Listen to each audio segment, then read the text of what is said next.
Para kay Chief Presidential Legal Counsel Juan Ponce Enrile, hindi pinag-aralang mabuti ang executive order ni dating Pangulong Rodrigo Duterte na nagpapasok sa mga pogo sa Pilipinas.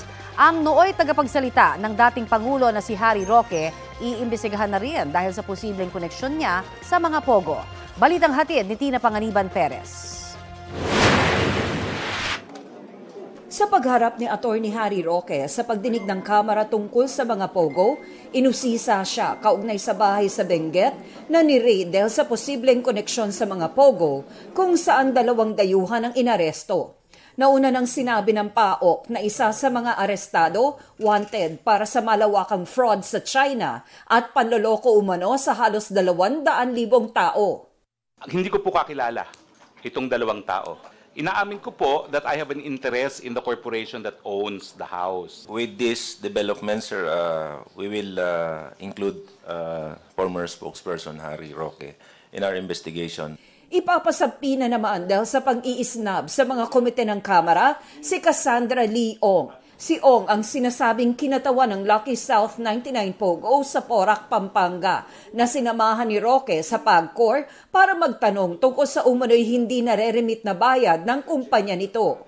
Maliban sa joint hearing ng House Committee on Public Order and Safety at ng House Committee on Games and Amusement, plano rin ng Kamara na magsagawa ng inspeksyon sa mga pogo. Inaasahang kasama rito ang ilang leader ng Kamara. Humarap din sa pagdinig si Chief Presidential Legal Counsel Juan Ponce Enrile na sinabing sang-ayon siya sa Pogo ban na dineklara ni Pangulong Bongbong Marcos. I will kick out Pogo in this country. Pogo is a money laundering operation.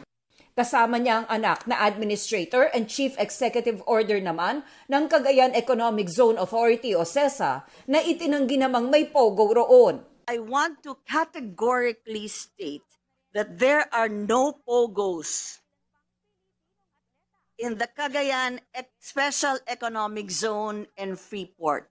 May komento rin ng mag-ama kaugnay sa Executive Order No. 13 ni dating Pangulong Rodrigo Duterte para sa pag-regulate at pagbibigay ng lisensya sa gambling at online gaming facilities. It was ill-advised. They did not study it well.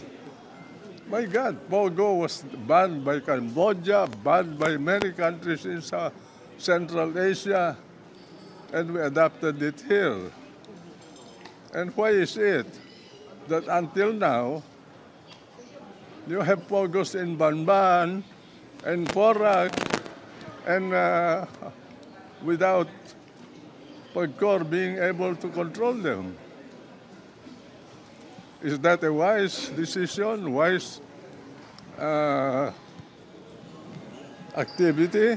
Do you believe that Executive Order number 13 that was issued by the former President Rodrigo Roa Duterte was a mistake? Yes po. Okay. Because all the powers was transferred to PAGCOR. Yes po. Tina Panganiban Perez, nagbabalita para sa GMA Integrated News. Kapuso, para sa mga maiinit na balita, mag-subscribe sa GMA Integrated News sa YouTube. Sa mga kapuso naman abroad, subaybayan nyo kami sa GMA Pinoy TV at sa www.gmanews.tv.